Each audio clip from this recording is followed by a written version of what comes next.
Atos capítulo 12, versículo 1 em diante, diz assim: Por essa época o rei Herodes começou a perseguir algumas pessoas da igreja.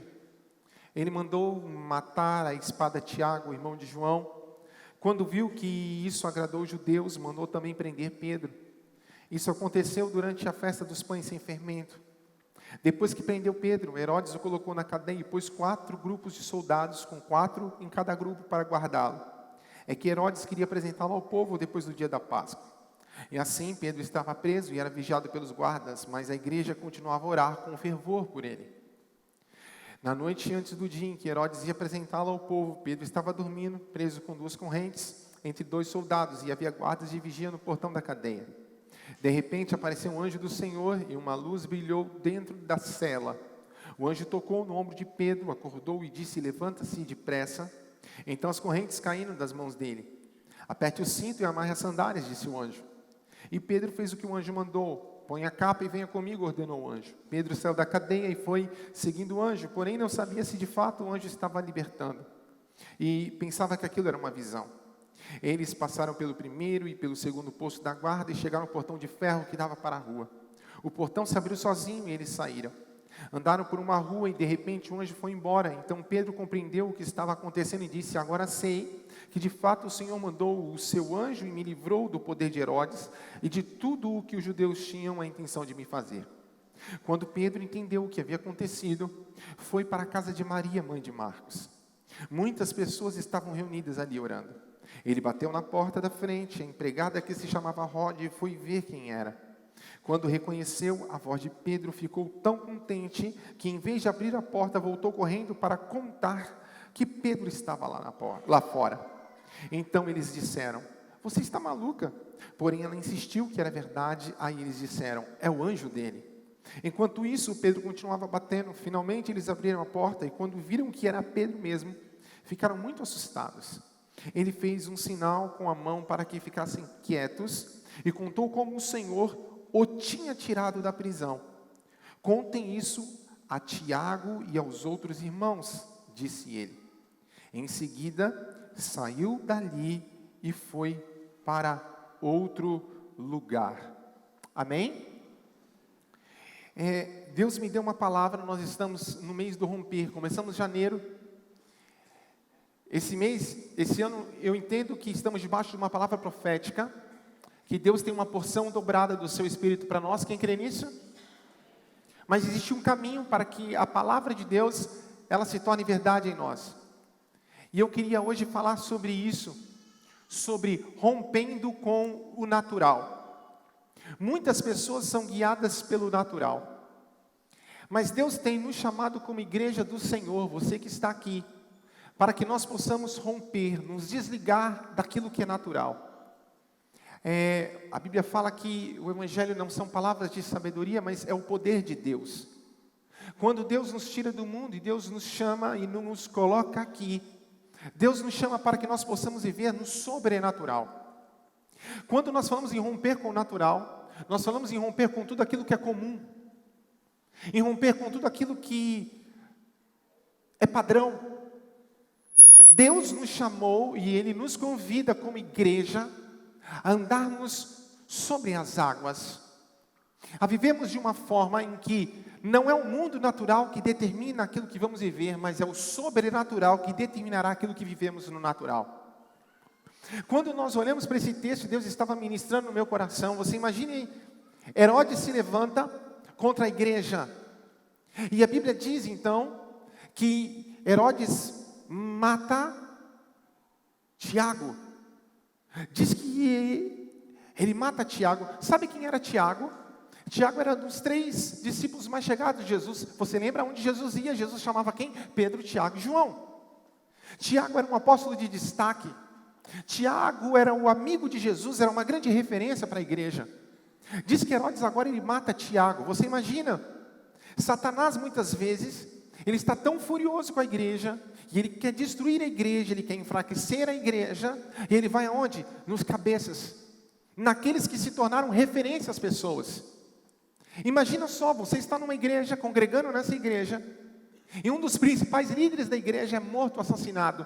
Logo você pensa, se mataram Tiago, o que vai ser de nós? É era isso.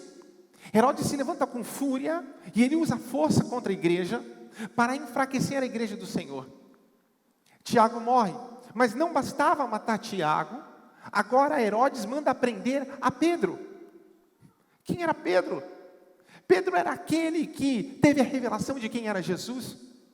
Pedro fazia parte de um dos 3 principais discípulos de Jesus. Então você imagina só quem é Pedro. Pedro é um dos principais discípulos, Pedro é o que andava com Jesus também. Agora ele vem e prende a quem? A Pedro. E qual era a intenção de Herodes? Mostrar para o povo e matar Pedro também.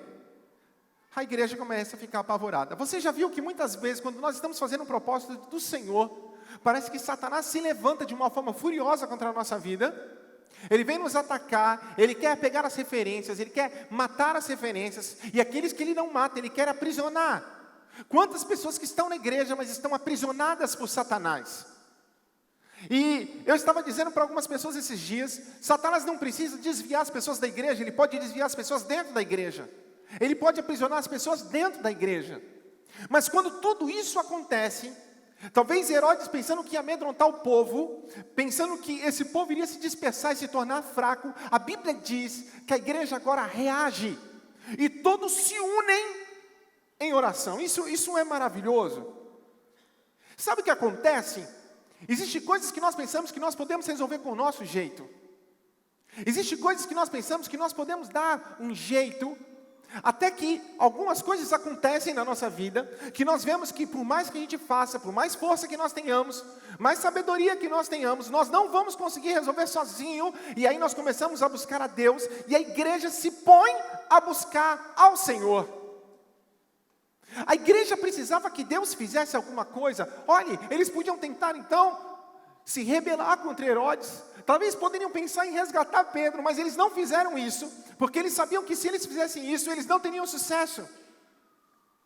Mas eles se põem então a buscar o Senhor, e diz que Deus vai lá e os visita, e visita a Pedro na cadeia. Sabe, eles vão até em oração, e diz que o Senhor manda o seu anjo, e o anjo visita Pedro na cadeia. Deixa eu te falar uma coisa, irmão, servir a Deus não é fácil. Não é fácil fazer as coisas direito. Não é fácil quando você propõe ao Senhor ser fiel a Deus, não é fácil. Tudo parece que se levanta para te tirar do trilho, para te tirar do centro da vontade de Deus, não é isso? Para que você não acredite que Deus possa fazer, para roubar a sua fé. É isso que estava acontecendo. Herodes queria roubar a fé daquela igreja. Herodes queria que eles entendessem que eles não poderiam fazer nada. Herodes queria ir logo nos cabeças para que aquela igreja ficasse fraca e se dispersasse. E de repente coisas acontecem e nós descobrimos que realmente somos fracos. Que realmente talvez não somos tudo aquilo que nós pensamos ser. Mas se você quer viver coisas sobrenaturais na tua vida, meu irmão, eu quero que você entenda que a única forma de avançar na nossa vida é ir para frente, independente daquilo que Ele espera. Nós não somos daqueles que retrocedem. Nós não somos daqueles que retrocedem. Você está entendendo? A única forma de avançar é ir para frente. E talvez Satanás tenha colocado problemas diante de você para amedrontar você. Talvez é a depressão, talvez são coisas que fugiram do seu controle, é o diagnóstico médico. Talvez quando você olha para sua casa, talvez seja como quando Davi chega ali diante de Golias, e Golias está desafiando o povo de Israel. Talvez tudo isso esteja acontecendo e eles ficaram amedrontados porque eles não tinham como enfrentar Golias. Mas eu quero que você entenda que a única forma que nós temos de avançar é não recuar, mas é ir para frente. E eu vejo que então Deus usa toda essa situação, toda essa perseguição, para transformar isso e para forçar aquela igreja a andar não no natural, mas ser uma igreja que andava e caminhava no sobrenatural. Se eles quisessem a resposta de Deus e ver o milagre de Deus, eles não poderiam acreditar de uma forma natural. E sabe por que eles estavam orando? Sabe por que eles estavam buscando? Porque eles acreditavam que Deus podia fazer aquilo que eles não podiam. É isso. E Deus estava falando para mim: Felipe, fale para a minha igreja romper com o natural. Pastor, eu não estou vendo, você não está vendo no natural, você precisa romper com o natural. Nós precisamos ser um povo que ande e caminhe no sobrenatural, que conheça o sobrenatural do Senhor. Nós somos uma igreja mais jovem, e eu quero que você entenda isso. Antigamente na igreja, há muito tempo atrás, não havia estudo na igreja, as pessoas não tinham a facilidade que nós temos hoje de estudar. Isso aconteceu na geração dos nossos pais. Muitos deram a vida para você poder fazer uma faculdade, para você estudar. Eu lembro a igreja sempre foi um lugar de pessoas simples. Quando tinha um policial na igreja, o policial era chique, né? Olha o fulano, o policial, que chique. Não existia advogado, juiz. Não existia isso, eram pessoas simples. Pessoas muito limitadas de conhecimento. Pessoas que muitas vezes tinham até a dificuldade de se expressar ou ler. Olhe bem, nós somos uma geração abençoada, nós somos uma geração que tem um conhecimento, que tem um estudo. Mas era uma geração que tinha algo extraordinário, que era o poder do Espírito Santo de Deus. O evangelho no Brasil passou por perseguição, os cristãos eram perseguidos, meu irmão. Quantos crentes de história que a gente tem que estava lá na igreja, a igreja foi apedrejada. Quantos crentes passaram por isso? Mas eles tinham algo poderoso, que era o Espírito Santo de Deus. Curas, maravilhas aconteciam. Eles não tinham o conhecimento, talvez, que hoje nós temos, mas eles tinham o poder do Espírito Santo. E sabe o que acontece? Hoje nós ficamos uma igreja moderna. Glória a Deus por isso, porque hoje podemos estudar.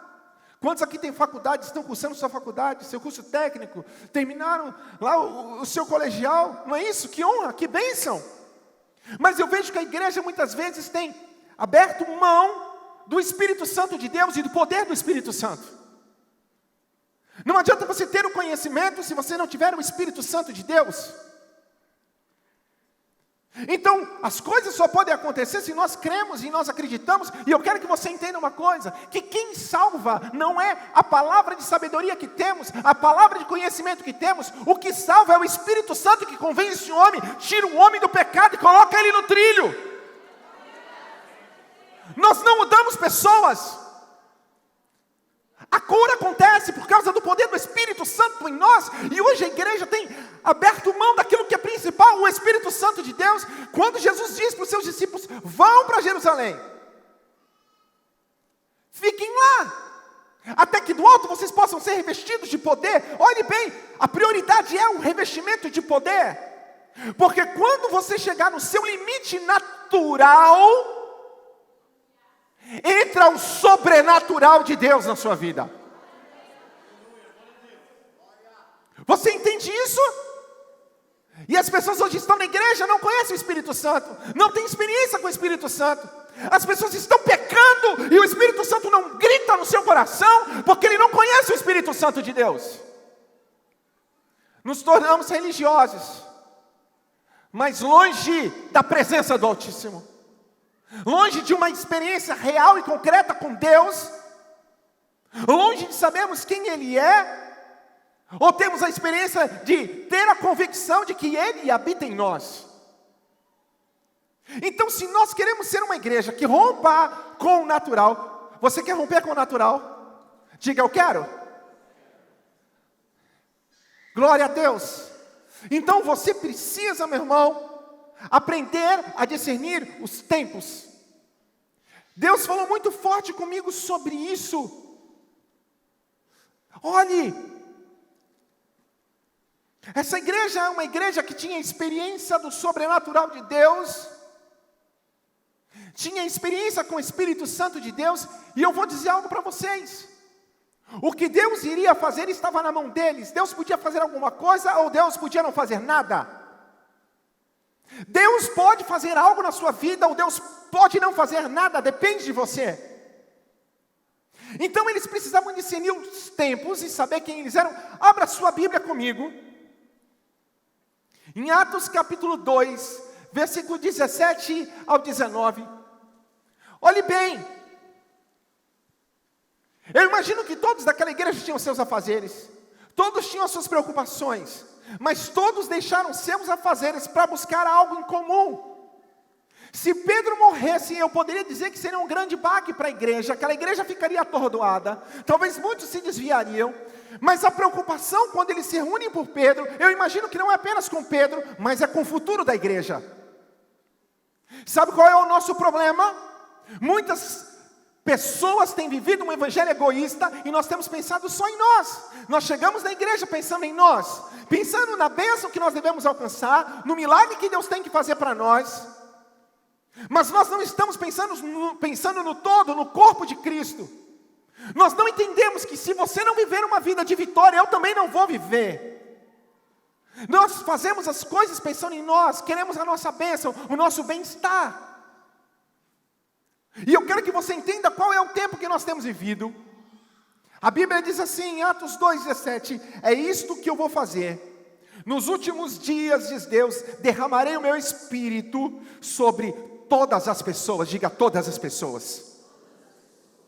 Os filhos e as filhas de vocês anunciarão a minha mensagem, glória a Deus. Os moços terão visões e os velhos sonharão. Sim, eu derramarei o meu espírito sobre os meus servos e as minhas servas, e naqueles dias eles também anunciarão a minha mensagem. Nós temos vivido esse tempo. Essa foi uma pregação de Pedro, e ele dizia, esses são os últimos dias, e Deus vai derramar do seu espírito sobre toda a carne. Aquela igreja tinha a real noção e o entendimento do tempo em que eles viviam e quem eles eram. O Espírito havia sido derramado sobre eles. No Antigo Testamento, os profetas, eles tinham apenas uma porção do Espírito. De repente o Espírito vinha sobre eles para que eles pudessem profetizar.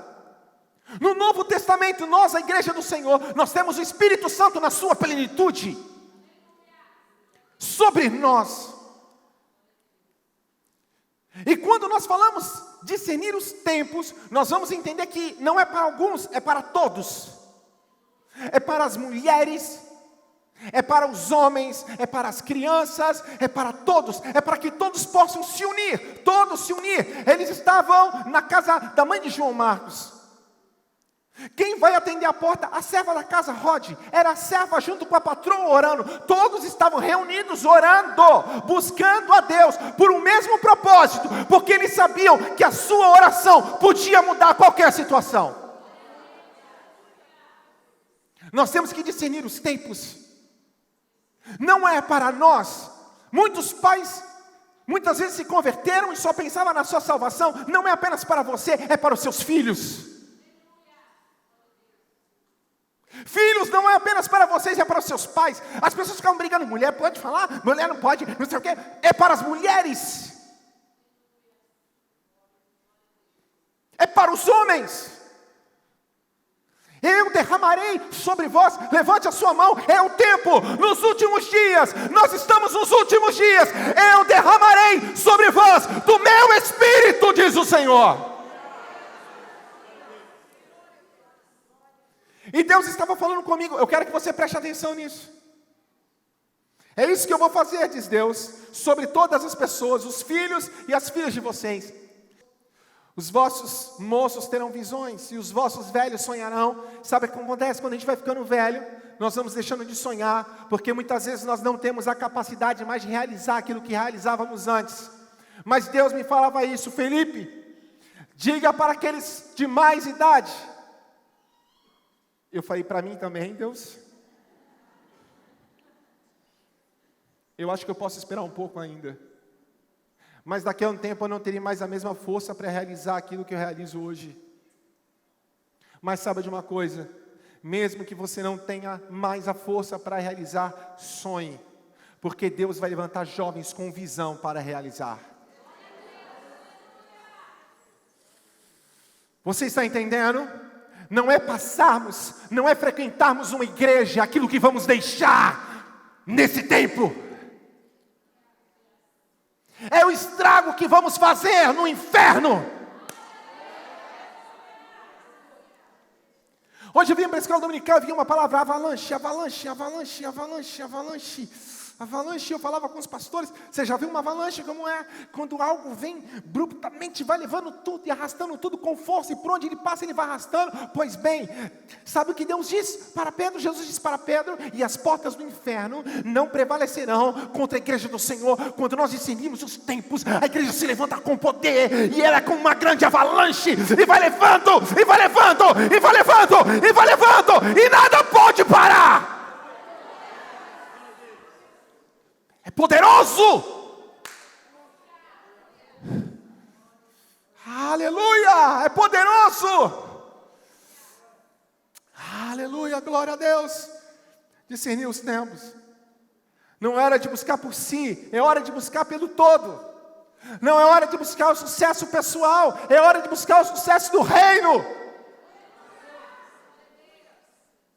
O meu sonho é ser famoso, meu sonho. Irmão, para com isso. Você precisa discernir os tempos, porque eu derramarei do meu espírito sobre toda a carne. A plenitude não é sobre você, a plenitude é quando for sobre toda a carne.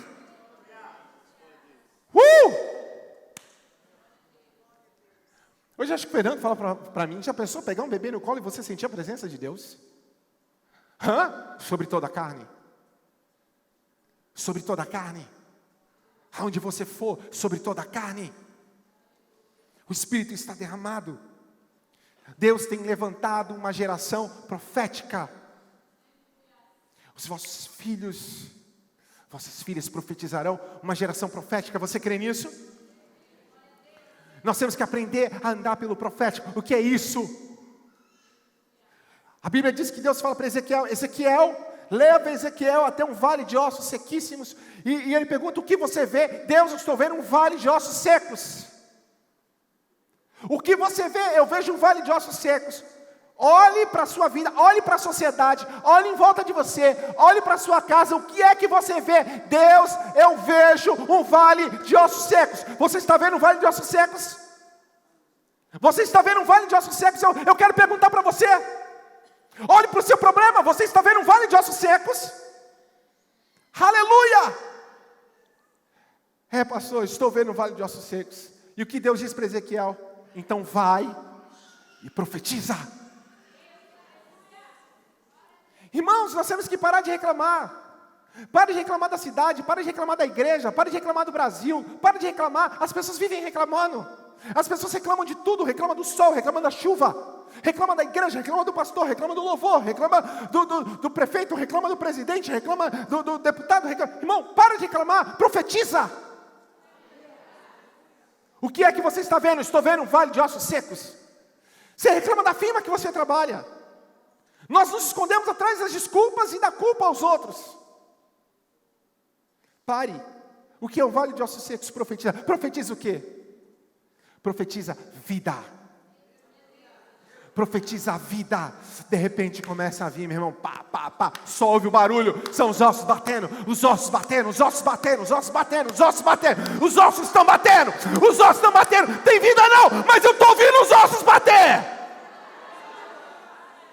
Eu estou ouvindo o movimento. Aleluia, aleluia. Você vê aquele improvável, olha e profetiza sobre o improvável. Eu profetizo: tu será um pastor. Pega o teu filho, meu irmão, que está nas drogas, olha para ele, está dormindo à noite. Eu profetizo sobre você, meu pastor. Eu profetizo vida sobre você. Vida de Deus. É isso. Deus nos chamou para profetizar. Deus nos chamou para buscar a Deus, para revelar às pessoas o seu destino. É isso. Aleluia. Aleluia. Não tem mais tempo para o egoísmo. Para mim, é o tempo de todos. Irmão, eu não me contento com uma igreja de alguns comprometidos. É o tempo de todos serem comprometidos. não alguns ser avivados, é o tempo de todos serem avivados. Levanta a sua mão para o céu. Eu quero profetizar sobre a tua vida, a vida de Deus, a abundância de Deus, o avivamento do Senhor, que o Espírito Santo de Deus seja derramado de uma forma plena sobre o seu coração. Você crê nisso? Aleluia! Nós precisamos discernir os tempos, meu irmão, mas nós precisamos reconhecer as nossas fraquezas. Sabe o que eu percebi? Que tem muitas pessoas que chegaram na igreja, receberam Jesus, mas pararam o seu processo de transformação. Porque entenda uma coisa é você ser salvo, e outra coisa é você ser santificado. Eu sou salvo e a partir do momento que eu recebo Jesus, começa um processo de santificação na minha vida. E muitas pessoas param esse processo, porque nós não reconhecemos que nós temos problemas. Nós deixamos de reconhecer que temos falhas ou fraquezas. E se eu não reconheço isso, eu vou parar. E tem muitas pessoas que estão paradas. Paradas por quê? Porque não reconhecem mais a sua fraqueza. Eu vou falar algo para você, meu irmão. Ter um encontro com a verdade é bem dolorido, mas é a verdade que liberta. Amém? Alguém já foi confrontado com a verdade e a verdade doeu? Mas lembre-se sempre, diga comigo, a verdade é que liberta. Agora o que nós precisamos entender é que nós precisamos mostrar a verdade, mas mostrar a verdade em amor. Porque, irmão, a verdade sem amor, ela pode ser muito dolorida. Mas amor sem verdade não é verdade. E por nós muitas vezes buscarmos nos acomodarmos ou viver uma vida de comodismo, todas as vezes que a verdade é injetada no nosso coração, ela me tira da zona de conforto e ela dói. Eu não posso dizer que eu amo você ou você dizer que me ama se a verdade não for revelada a mim, ou eu não revelar a verdade a você. Porque não existe amor sem verdade. Como eu posso ver alguém indo para o inferno e não falar nada para ele? Porque eu gosto dele. Você não gosta dessa pessoa. Se você não gosta de alguém, não fale nada, deixa ele se arrebentar. Ele vai para o inferno. Você entendeu? Agora, o pecado é eu poder fazer o bem e eu não fazer. Isso é pecado. A gente pensa que o pecado é só, eu vou beber, encher a cara, não sei o que, adulterar. Não. Quando eu posso fazer o bem, eu não faço, isso é pecado. Simples assim. E aí, é o que Deus diz para Paulo. A minha graça é tudo o que você precisa, pois o meu poder é mais forte quando você está fraco. Em outra tradução, o meu poder se aperfeiçoa onde? Na sua fraqueza.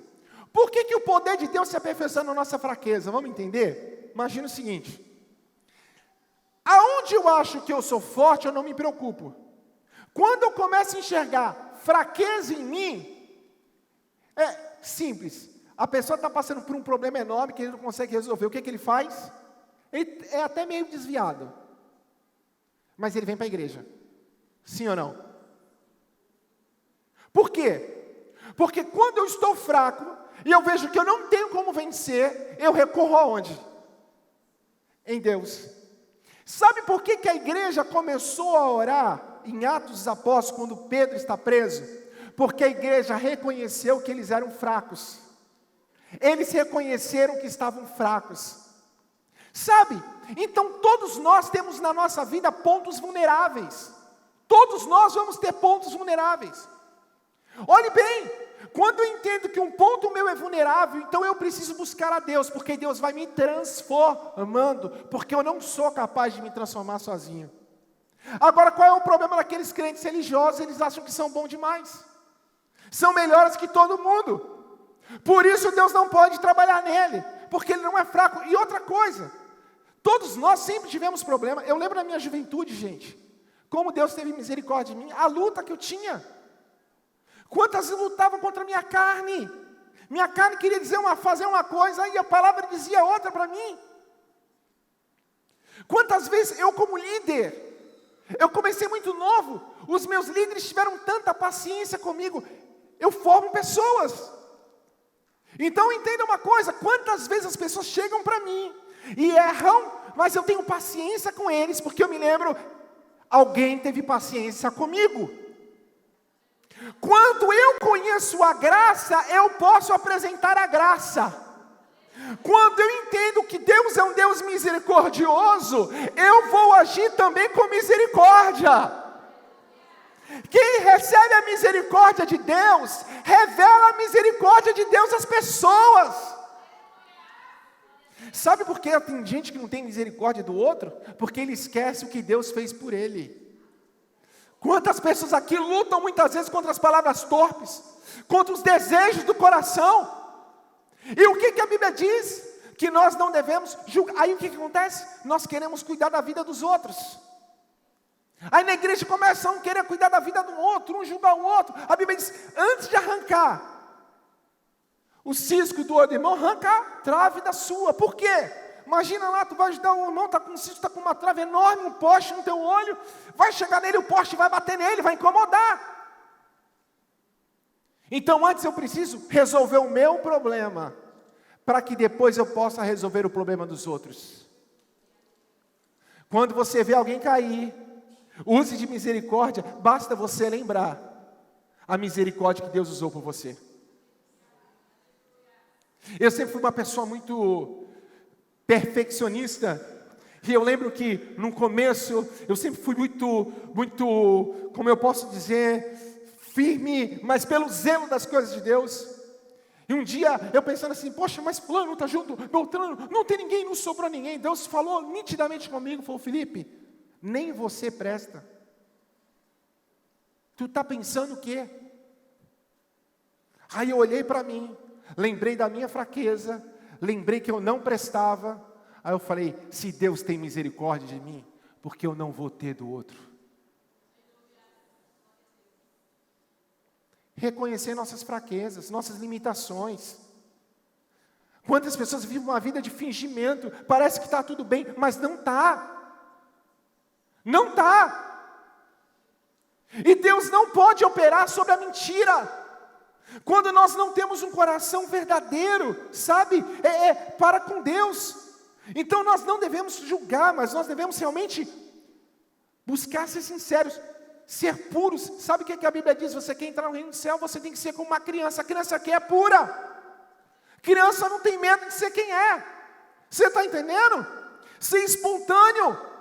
Porque o que acontece? A gente monta um padrão de crente e acha que se sair fora do padrão está errado. Oh, não vou ser aceito, não vou ser amado, se eu não andar com a roupa igual do irmão, se eu não andar com não sei o que. Irmão, não! Muitas vezes, nós não agimos como criança, nós entramos no padrão. Ah, então calma aí, se eu sair do louvor no padrão, na pregação do padrão, não vai servir, não. Reconhecer as fraquezas, porque quando eu reconheço as fraquezas, eu busco em Deus a solução para os meus problemas. Eu venho com o coração contrito, eu venho com o coração humilde para buscar em Deus. Mas, terceiro conselho, se você quer romper com o natural, descubra a sua identidade. Vamos lá, Mateus 16, 13, diz assim: chegando Jesus à região de Cesareia de Filipe, perguntou aos seus discípulos, quem os outros dizem que o Filho do Homem é? Eles responderam, alguns dizem que é João Batista, outros Elias e ainda outros Jeremias ou um dos profetas. E vocês, perguntou eles, quem vocês dizem que eu sou? Simão Pedro respondeu, tu és o Cristo, o Filho do Deus vivo. Respondeu Jesus: feliz é você, Simão, filho de Jonas, porque isso não foi revelado a você por carne ou sangue, mas por meu Pai que está no céu. E eu digo que você é Pedro, e sobre esta pedra edificarei a minha igreja, e as portas do Hades ou do inferno não poderão vencê-las. E eu darei a vocês as chaves do reino dos céus. O que você ligar na terra terá sido ligado no céu, e o que você desligar na terra terá sido desligado nos céus. Então advertiu os seus discípulos que não contasse nada a ninguém que ele era o Cristo. Vamos entender uma coisa? O nome dizia muito sobre o propósito na Bíblia. Sempre o nome teve a ver com o propósito. Simão quer dizer ouvir. Você vai ver que na tradução quer dizer alguém que se dobra a uma direção. Simão era uma pessoa que se dobrava a tudo aquilo que ele havia ouvido durante toda a sua vida. Era um homem cheio de altos e baixos. Era um homem que era dirigido conforme as circunstâncias. Se o vento estava forte, Jesus falava: sai do barco, ele ia. Mas se o vento soprava forte, ele começava a afundar. Você lembra de Simão? Simão era o cara que ouvia, que se dobrava aquilo que ouvia. Deus tinha um propósito para Pedro, mas Deus precisava mudar o nome de Pedro. Pedro precisava descobrir a sua identidade. E eu quero que você entenda, nós só vamos descobrir quem somos em Jesus. Quando nós descobrimos quem Jesus é, Jesus fala: quem disse que eu sou? Tu és o Cristo, Filho do Deus vivo. E nós vamos nos descobrindo em Deus. Não tem como você se descobrir se não for em Deus. Aí Jesus disse para Pedro: então eu vou mudar o teu nome, e o teu nome será Pedro. O que é Pedro? Rocha, pedra. Pedra não é volúvel, rocha tem estabilidade, é sobre algo que construímos, algo estável. Preste atenção, quando nós descobrimos a nossa identidade, o nosso propósito, nós não vamos ficar caminhando em ventos de doutrina, nós não vamos ficar correndo de um lado para o outro. A circunstância mudou, o vento mudou, eu afundo. Não, Jesus chamou, eu ando sobre as águas. Não! Quando nós descobrimos a nossa identidade, nós caminhamos para o propósito. Jesus está dizendo para essa igreja: vocês precisam andar debaixo do propósito. Não pode, Pedro, você não pode ser volúvel. Quantos crentes volúveis? Numa semana está crente, ele começa o ano bem, mas termina o ano mal. Não! Mas nós vamos descobrindo quem somos em Deus. Gente, eu vou falar, eu nasci no Evangelho, cresci na igreja, eu fiz o seminário de teologia, eu dava aula na igreja, caminhava com Jesus, mas ainda não havia descobrido a minha identidade. E foi muito nítido na minha vida, quando eu descobri a minha identidade, quem eu sou em Deus. É um clique que muda, e você começa a caminhar de uma forma que você começa a produzir coisas para o reino de Deus. Você está entendendo? Até lá é como se eu estivesse caminhando, buscando por algo, e eu não sabia o que era. Mas quando Deus me revelou quem eu era, alguém fala: pastor, aconteceu. Calma, por quê? Eu sei quem eu sou. Eu sei quem Deus é. Pedro sabia quem Jesus era, mas ele precisava descobrir quem ele era. Talvez você descobriu quem Jesus é, mas essa noite o Senhor quer revelar a você quem você é. Para que a minha obra possa crescer. E ele diz assim: Pedro, tu és Pedro, e sobre esta rocha eu edificarei a minha igreja. Essa rocha não é Pedro, essa rocha é a revelação de Jesus, do Cristo, o Cristo ao qual fomos edificados. Quem está em Cristo se torna inabalável. Vem lutas, mas nós sabemos quem somos. Sabe por que a igreja não se dispersou em Atos? Porque a igreja sabia quem era. Eles sabiam o tempo, mas eles sabiam quem eles eram. Aleluia! Aí o crente não sabe de quem é, ele fica andando de um lado para o outro, vai para uma igreja para outra, e ele não sabe o que faz. Nós precisamos nos mover pela palavra. Não deseje que o Espírito Santo apenas te use. Deseje que o Espírito Santo te possua. Você pode dizer isso: Espírito Santo, me possua. O que ele está dizendo? Vocês então terão acesso ao reino dos céus. Só quem sabe quem é, quem foi mudado por Deus, tem acesso ao reino dos céus. Aqueles que estão sobre a rocha, que tiveram o nome mudado, o novo nascimento. Aleluia! Sabe por que quando Golias está enfrentando o povo de Israel e desafiando o povo, todo mundo tem medo, ninguém enfrenta Golias, mas Davi enfrenta? Porque Deus havia revelado para Davi quem ele era. Davi sabia em Deus quem ele era. Davi vai até Golias, Golias vem com a força, Davi vem com a revelação. Golias diz assim: quem é você? E Davi fala: não, eu que pergunto, quem é você? Quem é você? Estão pensando que eu sou cachorro? Davi está falando: você está pensando que eu sou o quê? Eu vou até você debaixo da revelação. Que revelação é essa? Eu vou até você em nome do Senhor dos Exércitos. Eu preciso saber quem Jesus é. Olha bem, você quer orar por um enfermo? Para você orar por um enfermo e dizer para a enfermidade sair, você precisa saber quem Jesus é. Quem Jesus é? Ele é o Todo-Poderoso. As nuvens é o pó dos seus pés. Ele é o Alfa e o Ômega. Ele tem todo o poder no céu e na terra. Ouça bem, então quando você disser para a enfermidade, sai em nome de Jesus, eu não estou falando em meu nome, eu estou falando em nome daquele que tem todo o poder. Semana passada, pastor Damião estava orando por cura. Final do culto, algumas pessoas me procuraram: pastor, eu estava ali com dor, Jesus me curou. Outro estava ali, Jesus me curou. Você está entendendo? A identidade. Se esse irmão mudo na igreja foi: vou orar para você, vem cá, para Jesus te curar. Curou? Não, não curou. E aí, pastor? E aí que eu lancei semente de fé, meu irmão.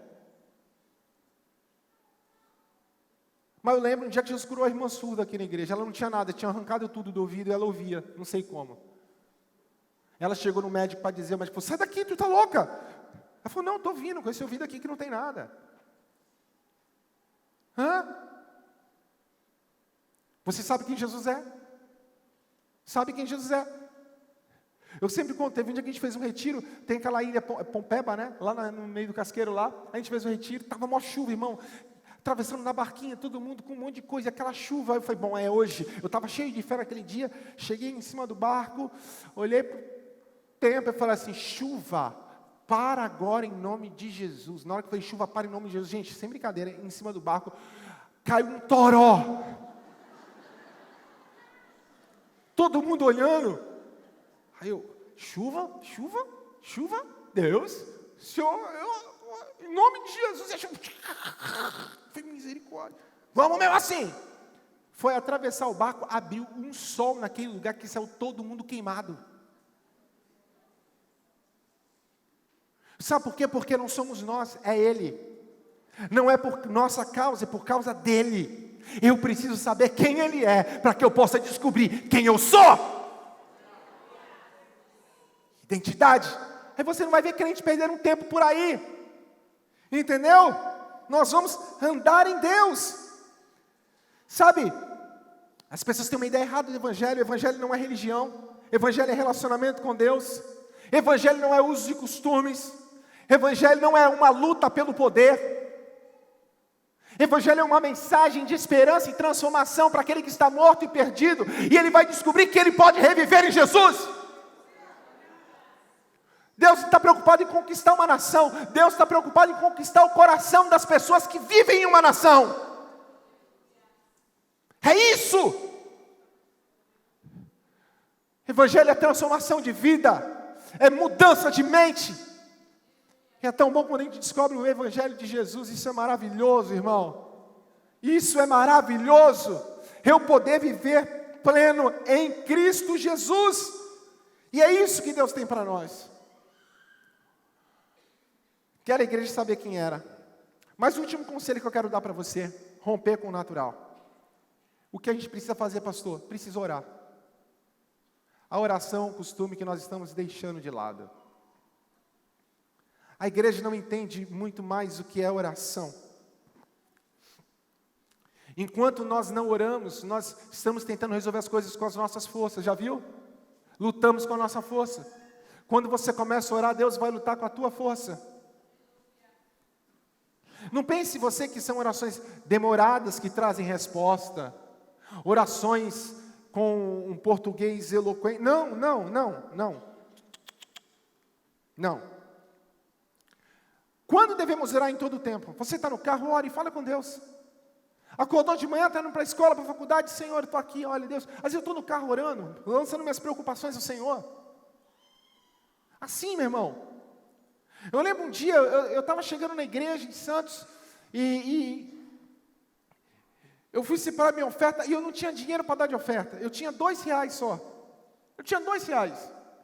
Aí eu peguei meus R$2 na carteira e falei, Deus, a tua palavra diz que o Senhor multiplica a nossa semente por 100. Então eu creio, multiplica essa semente porque eu não tenho nada mais para te dar, eu só tenho R$2. Aí eu peguei, fui para a igreja, mas eu não parei, orei, Senhor Altíssimo, Poderoso, Grandioso, oh, aleluia! Não, Senhor, por favor, eu não tenho, eu pensei, falei com Deus, no meu coração, entrei para o culto, chegou na hora do culto, dei a minha oferta, acabou o culto, veio uma pessoa e falou assim, Felipe, Deus mandou te dar, e pôs no meu bolso um negócio, falei, que é isso? Aí eu peguei, sabe quanto era? R$200. Aí eu lembrei a oração que eu tinha feito. Deus, eu falei para o Senhor que eu não tinha, e que o Senhor multiplica. Deus precisava fazer? Não. Mas por que Deus fez? Só para dizer para mim que Ele estava lá, do meu lado, ouvindo a minha oração. A oração, meu irmão, é a prática constante de falar com Deus. Às vezes eu estou aqui no culto, né? Está na hora da oração, eu vou para o banheiro. Eu chego lá no banheiro, os irmãos aqui, e eu estou orando. Senhor, Deus, quem olha fala, o pastor é louco. Não, eu estou falando com Deus. Eu estou orando, eu estou no carro, estou orando. Eu vou para a igreja orando, eu chego na igreja orando, vocês não falam comigo. Eu ainda olho para o lado para cumprimentar, né? Mas assim, irmão, às vezes eu estou na... Espírito Santo, hoje, Senhor, é hoje. Sabe o que a gente precisa entender? A oração não são vãs repetições, não é isso. Às vezes, quanto mais eu falo, menos eu sinto o poder de Deus. E quanto menos eu falo, mais eu sinto. Quanto menos eu falo, mais eu sinto. A gente pensa que é por muito falar, não. É como você abre o seu coração para o Senhor. Irmão, vou te dar um conselho, está fazendo comida? Comece a falar com Deus, Deus, oh, aleluia, oh, recalabas, oh, aleluia,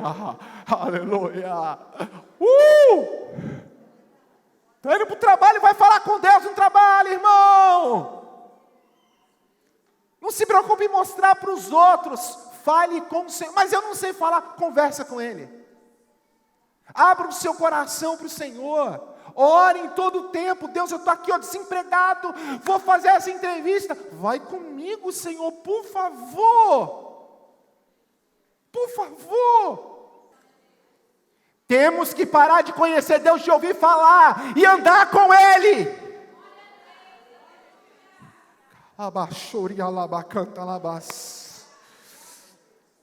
Não devemos buscar por nós, não precisa ser eloquente. Espírito, querido, oração é igual respirar. Você respira e nem sente. Oração é a mesma coisa em todo o tempo. E aí, Deus, vamos para a igreja? Senhor, vai comigo, cuida de mim. Oh Deus, me guarda de todo mal. Olha meu filho indo para a escola, vai com meu filho, Senhor. Oração em todo o tempo. Não orar por nós, mas orar por todos. Orar por todos. Sabe quando vai acontecer o que queremos? Quando todos nós tivermos a mesma atitude. É isso. A mesma atitude. Toda a igreja se reúne e começa a orar. Enquanto eles estão orando, veio a resposta? Não. Mas Deus estava trabalhando. Deus manda o anjo e a igreja está onde? Orando. E o anjo chega lá, Pedrão, acorda. E Pedrão está lá, a igreja orando. Deus liberta as cadeias. E onde está a igreja? Orando. E Jesus trabalhando. A igreja orando, Deus tira Pedro. E agora como eu passo pelos lugares? Vem comigo. Abre as portas, ninguém vê nada. E a igreja orando. Orando. Pedro está caminhando, indo para casa da mãe de João Marcos. E a igreja está fazendo o quê? Orando. Orando. Eles não estão vendo o resultado, mas Deus está trabalhando pelo resultado. Deixa eu explicar uma coisa para você. O Espírito Santo de Deus conspira a nosso favor. Nós estamos orando e o Espírito Santo está conspirando a favor da tua igreja. Por isso a Bíblia diz que nós devemos orar com ação de graça. Que é isso, orar? Porque eu sei que Deus já está trabalhando, mesmo que eu não estou vendo. A porta bate, quem é? Aí Rod vai, é Pedro, fica tão apavorada que sai correndo para avisar. Cara, o que é gostoso no Evangelho é como Deus nos surpreende, né? Jesus é bom demais. A gente está aqui, mas Jesus sempre surpreende a gente. Quem é? Pedro, e ela sai igual uma doida. Oh! Quando a gente pensa que Deus fez tudo, nós descobrimos que Ele pode fazer mais, não é assim? Quando a gente pensa que já viu tudo, nós descobrimos que podemos ver mais. E aí eu vou falar uma coisa. Jesus diz, não peço somente por eles, mas também em favor das pessoas que vão crer em mim, por meio da mensagem deles. E peço que todos sejam um, assim como tu, meu Pai, estás unido comigo. E eu estou unido contigo. Que todos os que crerem também estejam unidos a nós, para que o mundo creia que tu me enviaste. Mesma atitude, mesmo coração, mesma forma de agir.